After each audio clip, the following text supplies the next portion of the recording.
En esta presentación hablaremos sobre los tensores, el producto tensorial, el tensor métrico y la subida y bajada de índices. Producto tensorial.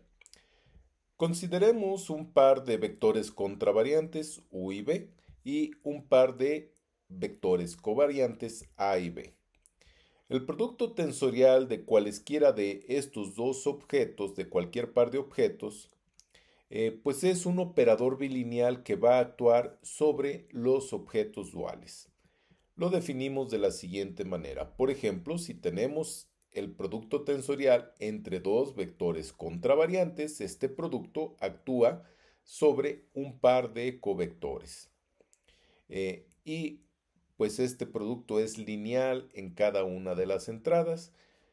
La acción pues es finalmente el producto escalar de el primer vector sobre la primera entrada por el producto de el segundo vector contravariante sobre la segunda entrada. Similarmente podemos definir un producto tensorial mixto de un covector por un vector contravariante.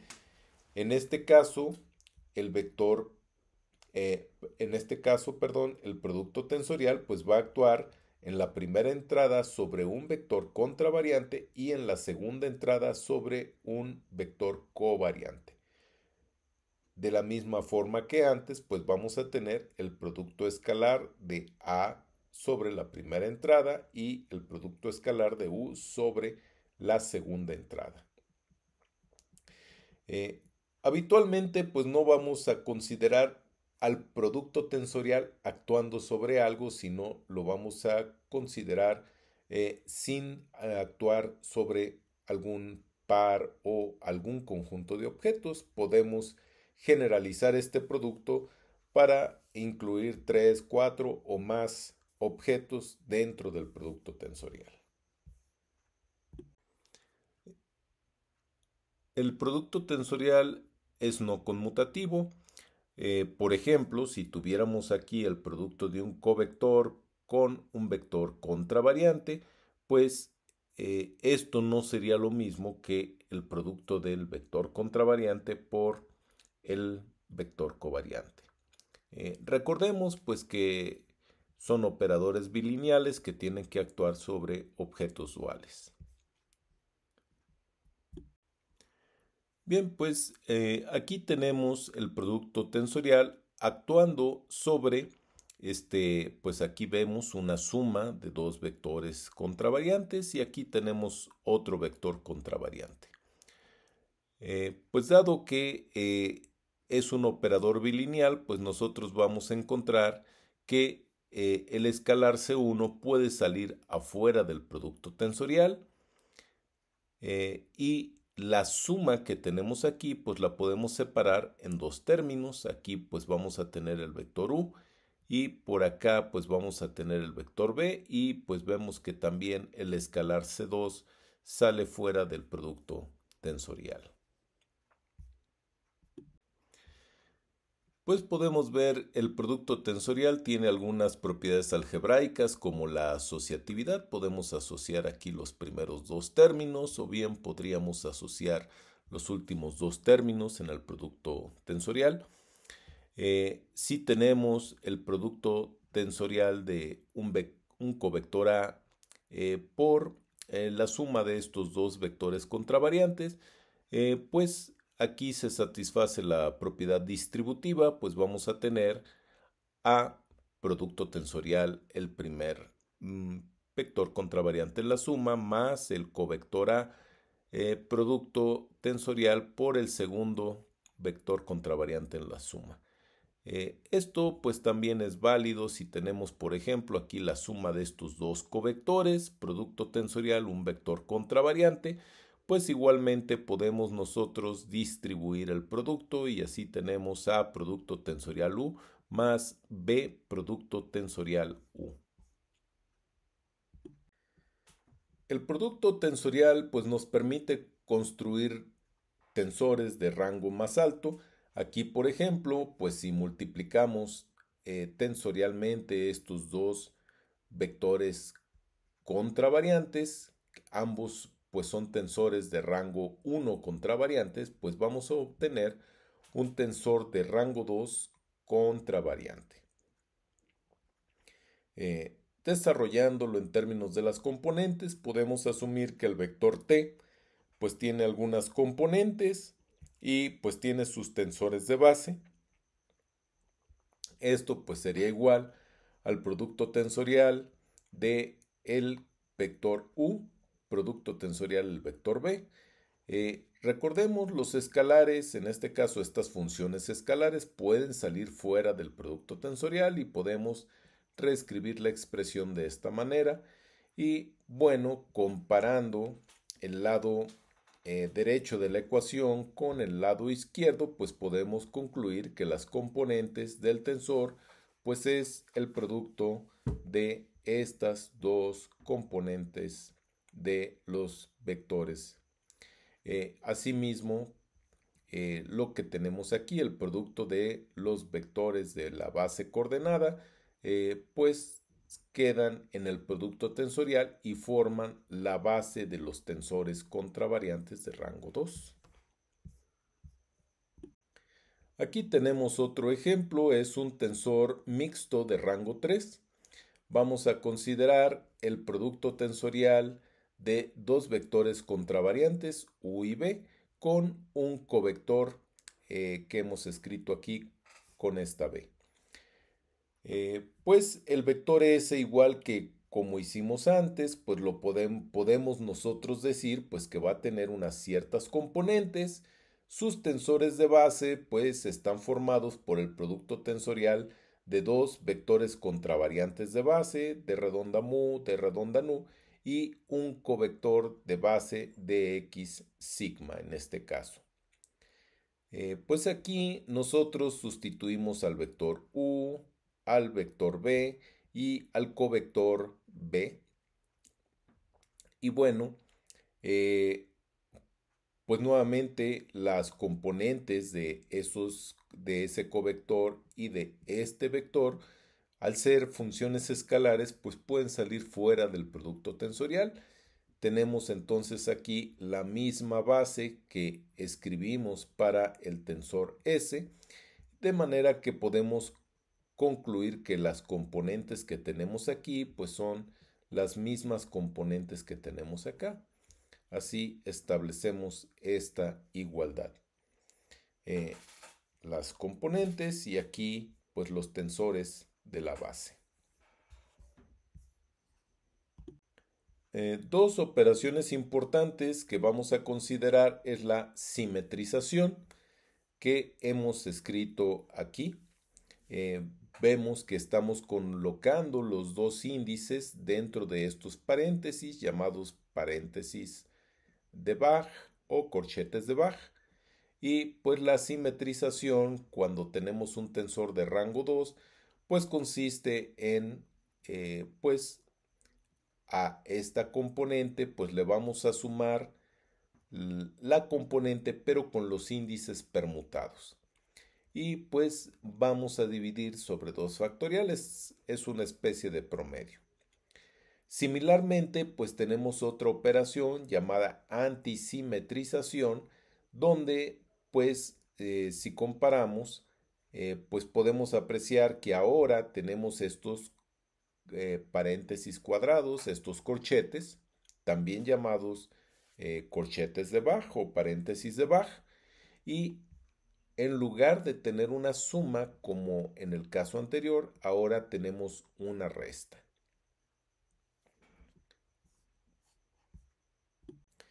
La simetrización y antisimetrización pues se pueden generalizar para incluir más de dos índices. Aquí, por ejemplo, tenemos la simetrización en tres índices, pues nosotros pues vamos a tener 1 sobre 3 factorial y tenemos aquí la suma sobre todas las permutaciones posibles de esos tres índices. De la misma manera, la operación de antisimetrización, pues también estamos dividiendo sobre 3 factorial. Nuevamente vamos a escribir todas las permutaciones posibles de esos tres índices, pero si la permutación es par, vamos a escribir signo más. Si la permutación es impar, vamos a escribir un signo negativo.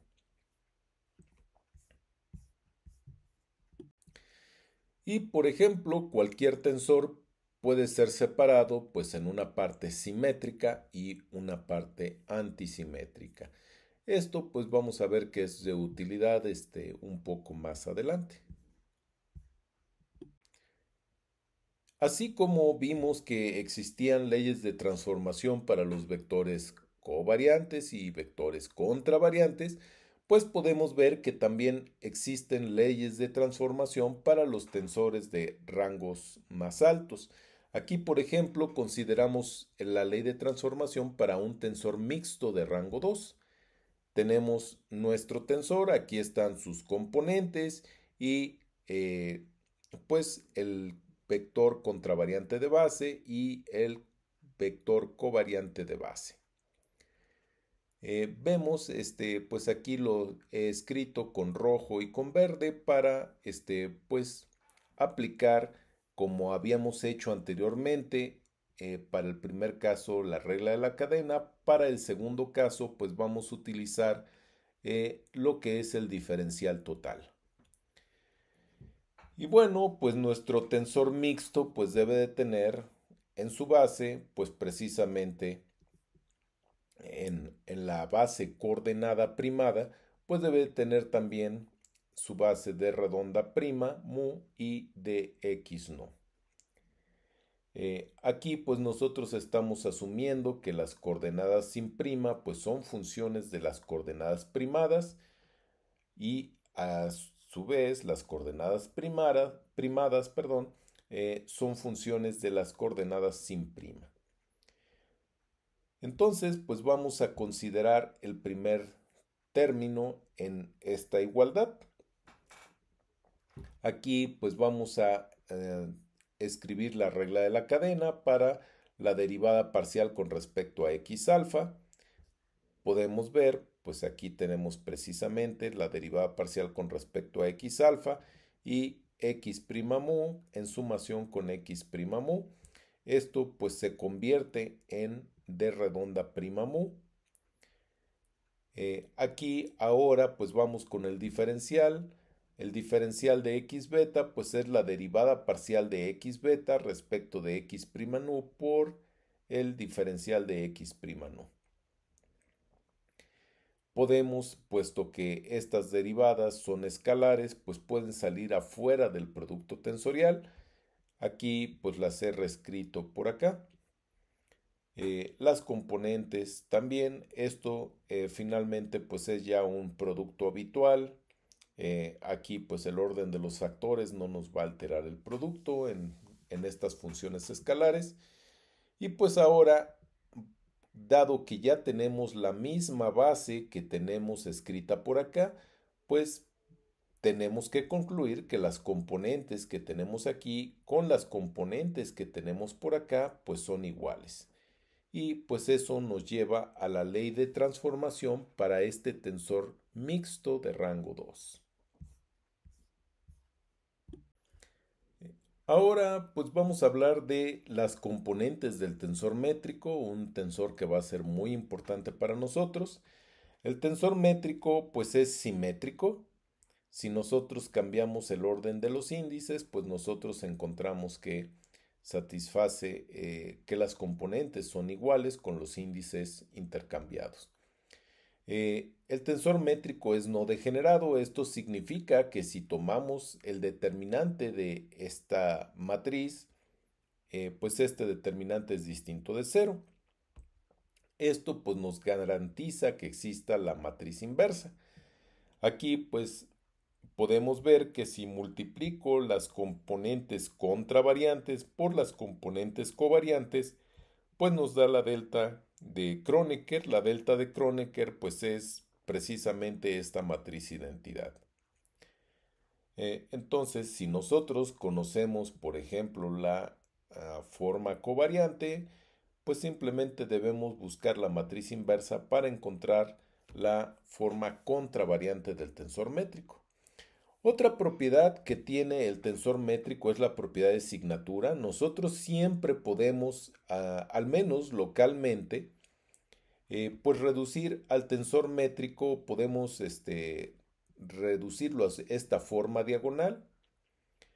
En este caso, pues podemos ver eh, una signatura. Aquí vemos el signo más, el signo menos, el signo menos y el signo menos por acá. Y pues tenemos la opción de pues dejar esos signos tal como los tenemos o tomarlos con los signos opuestos, por eso aquí el signo menos. Pues esto ya es una convención.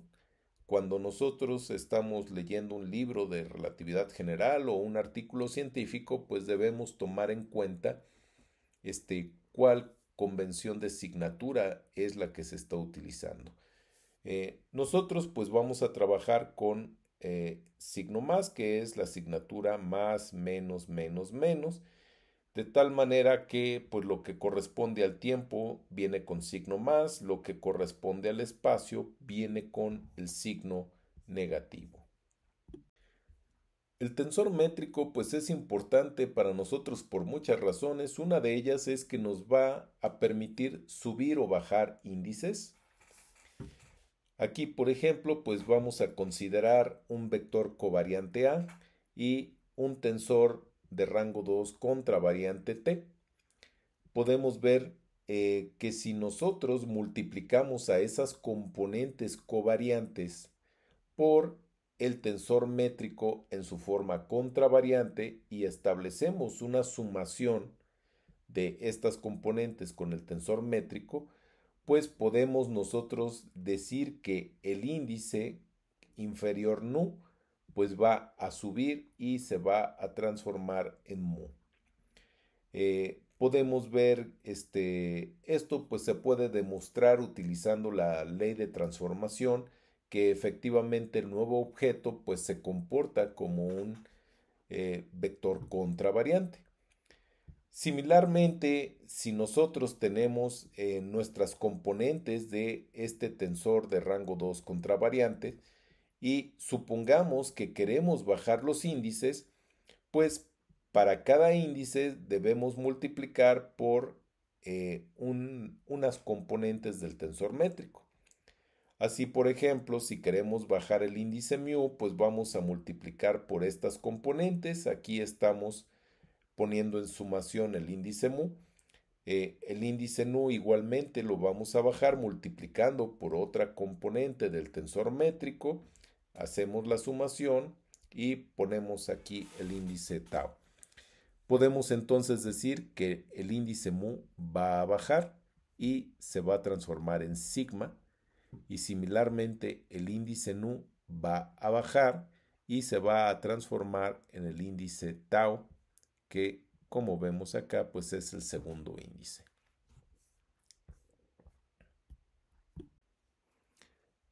Pues un objeto importante que vamos a ver, quizás no con la frecuencia que lo amerita, pero sí es un objeto muy importante, pues es el intervalo cuadridimensional delta S cuadrada, donde pues podemos ver que el primer término pues tenemos el cuadrado de la velocidad de la luz por el tiempo, así que esto pues es la distancia que recorre la luz en ese tiempo delta t, menos la distancia euclidiana, delta x cuadrada, delta y cuadrada, delta z cuadrada.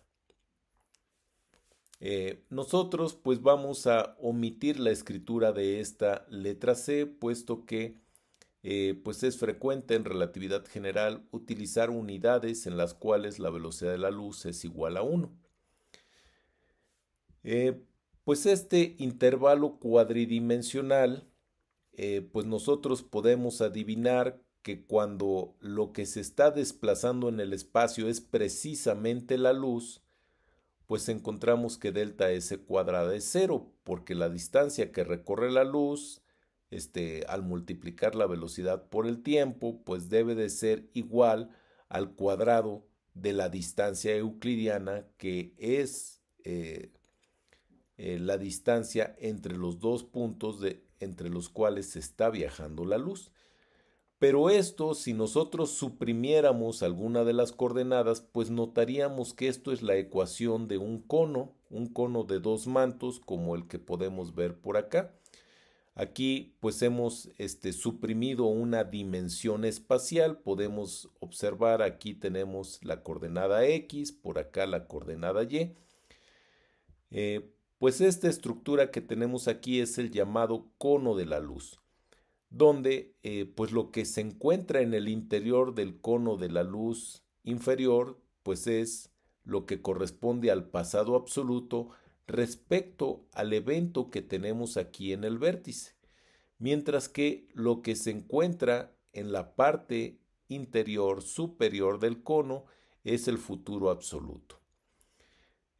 Aquí pues tenemos nuestro espacio-tiempo formado por estos ejes X, Y y T. Cada punto que tenemos aquí pues es lo que podríamos denominar un evento. Es algo que ocurre en un lugar a un tiempo determinado. Y bueno, podemos ver que para el evento en particular que tenemos aquí en el origen, pues este evento solo puede ser afectado por lo que ocurrió dentro del cono de la luz del pasado, y a su vez el evento que tenemos aquí en este vértice solo puede afectar a lo que tenemos en el interior del cono de la luz del futuro, mientras que los eventos que se encuentran en la parte exterior del cono pues son eventos que no pueden afectar, al menos en ese instante, a el evento que tenemos por aquí. Bueno, de hecho, en ningún momento lo podrían afectar. Esto pues sí merece un poco de más discusión. Posiblemente puedan, si están interesados, pues leer en algún libro de relatividad especial, por ejemplo, el libro de Landau y Lipschitz, el libro de Space-Time Physics de Wheeler y Taylor. Pues ahí pueden encontrar más información sobre el cono de la luz. Vamos a hablar ahora de líneas de mundo. Pues tenemos líneas de mundo temporales o de tipo tiempo, líneas de mundo nulo y líneas de mundo espaciales o líneas espaciales simplemente. Por ejemplo, cuando un observador está en reposo, es decir, su coordenada X, Y y Z no cambian, pues encontraríamos que lo único que está cambiando a lo largo de su línea de mundo pues es simplemente el tiempo, y por esa razón lo vemos aquí como una línea vertical.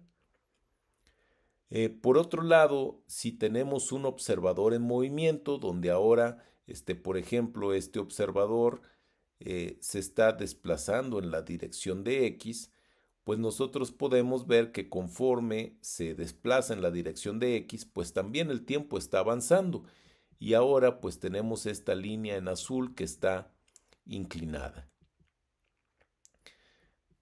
Aquí pues nosotros hemos escrito delta S cuadrada, y pues podemos ver el tiempo cambia, X cambia, y bueno, en el gráfico pues está suprimida la dirección Z porque pues no podemos visualizar esta dimensión. Somos seres tridimensionales que pues al estar atrapados en un espacio de 3 dimensiones pues nos resulta imposible imaginar otro eje por allí.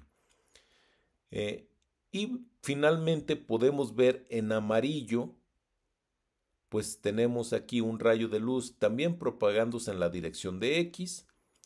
Desde el punto de vista de un observador, pues podemos ver que el tiempo pues está transcurriendo conforme se está desplazando este rayo de luz. Aquí pues notamos que está muy inclinado.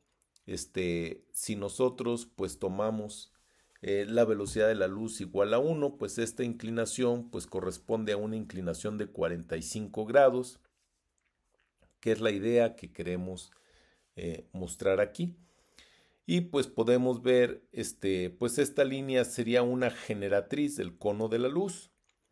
Tendríamos que hacerla rotar con respecto al eje T y pues eso nos produciría el cono de la luz. Podemos ver entonces observadores que se desplazan a menor velocidad de la luz, pues sus líneas de mundo, si están en reposo es vertical, si están en movimiento, pues tiene una inclinación que no alcanza a llegar a los 45 grados. Finalmente tenemos esta línea en verde totalmente aquí sobre el plano XY. En este caso, pues T no avanza. Lo único que tenemos pues es un desplazamiento horizontal. A esta línea pues diríamos que es una línea espacial. La línea en amarillo pues es una línea nula porque pues sobre ella tenemos esta igualdad a cero. Y las otras dos líneas, pues ambas serían líneas de tipo tiempo. Estas líneas tipo tiempo pues se encuentran adentro del cono de la luz. Estas líneas espaciales se encuentran por fuera del cono de la luz y las líneas nulas se encuentran en la superficie del cono de la luz.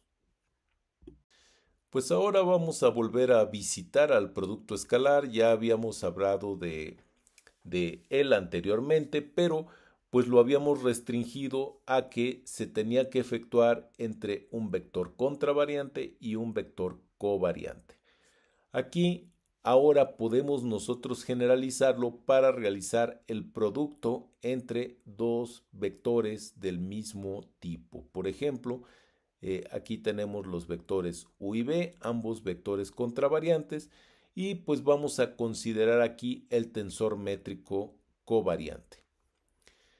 Pues el producto de estos dos vectores contravariantes pues se define como la acción del tensor métrico sobre precisamente ese par de vectores. Aquí pues vamos a reescribir al vector métrico en términos de sus componentes y sus covectores de base. Y acá sobre lo que actúa el producto tensorial, pues tenemos al vector u en la primera entrada y al vector b en la segunda entrada. Pues u beta y b alfa son funciones escalares, pueden salir afuera del producto tensorial. Eso es lo que estamos mostrando en esta parte de la igualdad. Y ahora pues vamos a tener la acción de dx mu sobre d redonda beta. Recordemos, esto pues nos va a dar una delta de Kronecker, la delta de mu y beta, que hemos escrito por acá. Y luego tenemos delta x nu que va a actuar sobre d redonda alfa. Esto nos va a dar la delta de Kronecker de nu alfa. Entonces, pues podemos, por ejemplo, decir que beta va a cambiar en mu, así vamos a tener u mu, y alfa va a cambiar en nu. Así, pues estamos escribiendo b nu. Y ahora recordemos cuando tenemos el producto de alguna componente con el tensor métrico, pues eso nos permite bajar los índices. Por ejemplo, aquí el índice mu, pues yo lo puedo bajar y cambiar en el índice nu y me quedaría esta expresión. Por otro lado, yo también puedo, por ejemplo, decidir bajar el índice nu por aquí y cambiarlo en el índice mu y quedaría esta expresión. Ambos casos, pues es exactamente lo mismo, aunque el índice superior esté en un vector contravariante distinto. Nosotros con entera libertad podemos, si lo deseamos, si lo requerimos, podemos bajar un índice contravariante que esté en sumación con un covariante, siempre y cuando si bajamos uno, el otro lo debemos subir. Similarmente, con la ayuda de ahora del tensor métrico contravariante, podemos definir el producto escalar ahora entre dos covectores. Y aquí pues vamos a utilizar las bases de tetrada para ejemplificar esto. Tenemos entonces el producto escalar de estos dos covectores A y B. Eso pues va a ser igual a la acción del tensor métrico contravariante sobre las entradas que corresponden precisamente a esos dos covectores A y B. Expresando ahora pues el tensor métrico en términos de sus componentes y sus vectores de base, y similarmente a los covectores los expresamos en sus componentes y sus bases, pues nosotros podemos, igual que antes, estas componentes que son escalares, podemos nosotros sacarlas afuera del producto tensorial, como vemos por acá.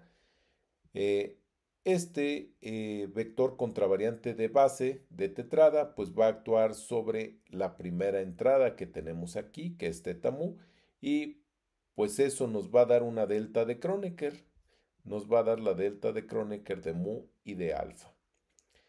El segundo vector de tetrada pues va a actuar sobre este covector de tetrada e igualmente pues nos va a dar la delta de Kronecker de nu y de beta. Entonces, pues igual que antes, podemos, por ejemplo, cambiar el índice mu, lo podemos cambiar en alfa. El índice beta con la segunda delta lo podemos cambiar, eh, perdón, el índice nu lo podemos cambiar usando la segunda delta en el índice beta. Así tenemos esta expresión que tenemos por aquí. Y ahora pues dado que tenemos sumación con el tensor métrico, pues el índice alfa decimos que va a subir y va a cambiar en beta, eso es lo que hemos mostrado aquí en este término, pero también podríamos decidir hacer la sumación en beta y en este caso el que sube sería el índice beta y tendríamos que cambiarlo en el índice alfa, que es lo que estamos indicando por acá. Pues ahora que hemos extendido nuestra definición del producto escalar, pues podemos aprovecharla para hacer una clasificación de los vectores dependiendo con su módulo. Por ejemplo, podemos decir que vamos a tener vectores de tipo tiempo cuando al tomar el producto escalar de ese vector consigo mismo, pues nosotros encontramos que el producto escalar es positivo. Y en ese caso, pues diríamos que el vector pues es un vector tipo tiempo. Estos vectores pues son vectores que se ubican en el interior del cono de la luz. Por otro lado, si al realizar el producto de ese vector consigo mismo encontramos que es cero, pues estamos ante un vector nulo. Y aquí esto no significa que sean ortogonales, puesto que los vectores nulos pues tienen la extraña propiedad de ser ortogonales y paralelos al mismo tiempo. Es posible mostrar esto. Eh, Estos vectores nulos pues son vectores que van sobre la superficie del cono de la luz, como nosotros podemos apreciar por acá. Finalmente, si el cuadrado de un vector es negativo, pues nosotros podemos decir que ese es un vector de tipo espacio y pues esos vectores son vectores que se encuentran por afuera del cono de la luz. Pues ahora vamos a introducir el tensor métrico de Minkowski. El tensor métrico pues podríamos escribirlo por ejemplo aquí en su forma covariante. Pues este tensor métrico, sus componentes pues forman una matriz diagonal donde pues nosotros podemos ver la asignatura más, menos, menos, menos y pues habitualmente en lugar de escribir toda la matriz pues simplemente vamos a decir que es diagonal y vamos a enlistar los elementos de la diagonal. El tensor métrico contravariante, pues habíamos dicho, es la matriz inversa. de hecho, pues tiene exactamente la misma forma y podemos igualmente denotarlo de la misma manera. Es fácil de verificar que si hacemos el producto matricial de estos dos objetos, pues obtenemos la matriz identidad.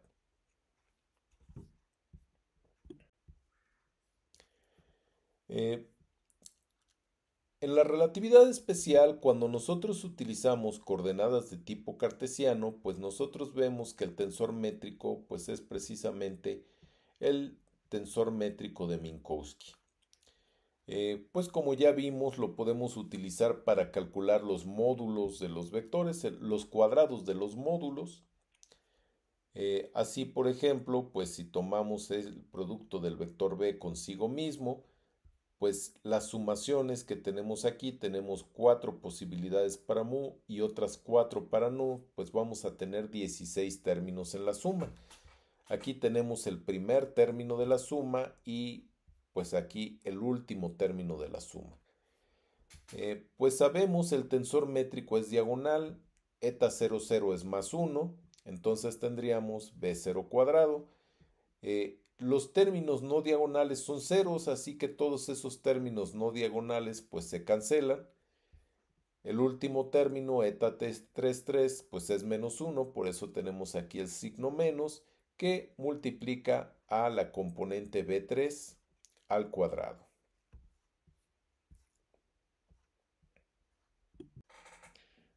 Otro objeto que va a ser importante para nosotros es el símbolo de Levi-Civita. Este es un objeto totalmente antisimétrico. Nosotros pues podemos ver hay antisimetría en sus 4 índices. Aquí pues nosotros podemos ver si tenemos la secuencia 0, 1, 2, 3, este objeto pues vale 1. Si realizamos cualquier permutación, por ejemplo, en el primer par de índices tenemos ahora 1, 0, pues este objeto vale menos 1. Podemos hacer ahora otra permutación, permutamos 2 y 3, tenemos 1, 0, 3, 2. Pues como se realizaron dos permutaciones respecto a la primera, pues ahora tenemos signo más.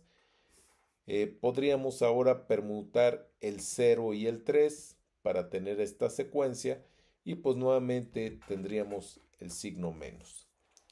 Cualquier repetición de los índices genera simetría y pues cuando la simetría encuentra la antisimetría, pues eso es automáticamente cero.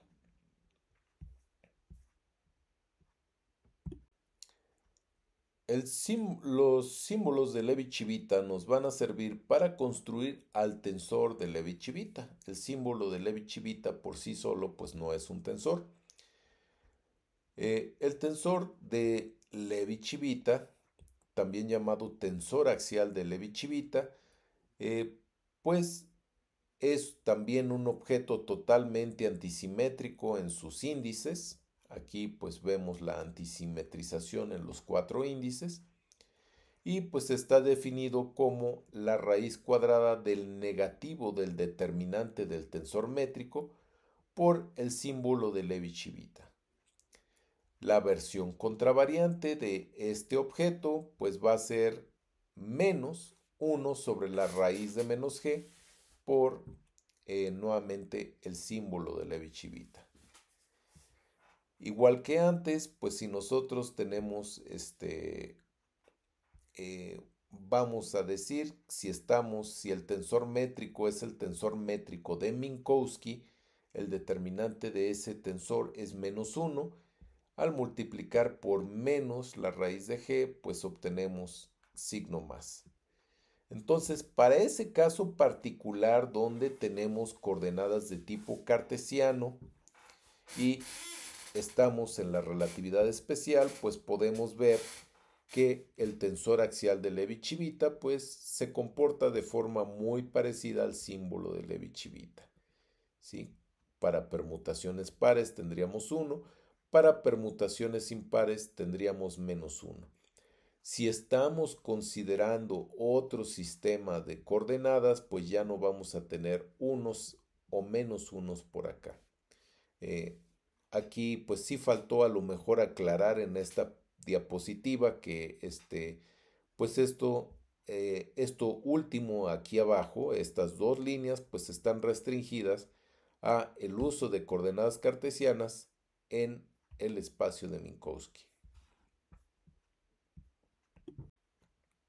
Algo con lo que nos vamos a encontrar con frecuencia, pues es que vamos a subir o bajar índices, pero pues estos índices pues ya tienen valores concretos.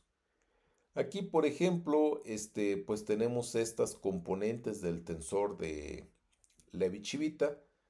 Podemos suponer pues que inicialmente teníamos este objeto E alfa beta mu nu con todos sus índices y pues nosotros para subir el índice alfa pues tenemos que ponerlo en sumación y pues el índice alfa va a subir, pero va a cambiar en lo que tengamos aquí. Y en este caso, pues ese valor concreto pues sería 1 y por eso vemos aquí el número 1.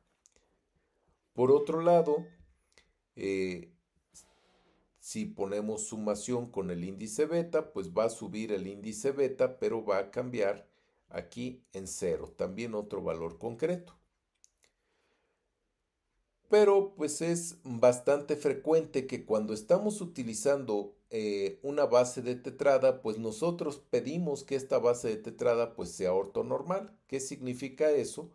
Pues que el tensor métrico de la base de tetrada, las componentes pues son precisamente las componentes de el tensor métrico de Minkowski.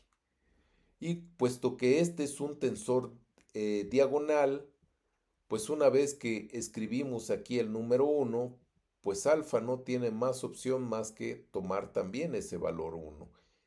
Y al tomar alfa el valor 1, pues también aquí vamos a tener el valor 1.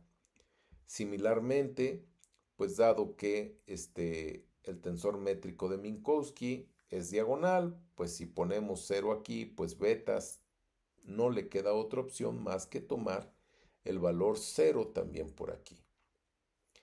Y similarmente, como aquí teníamos beta en sumación, pues aquí también vamos a tener 0.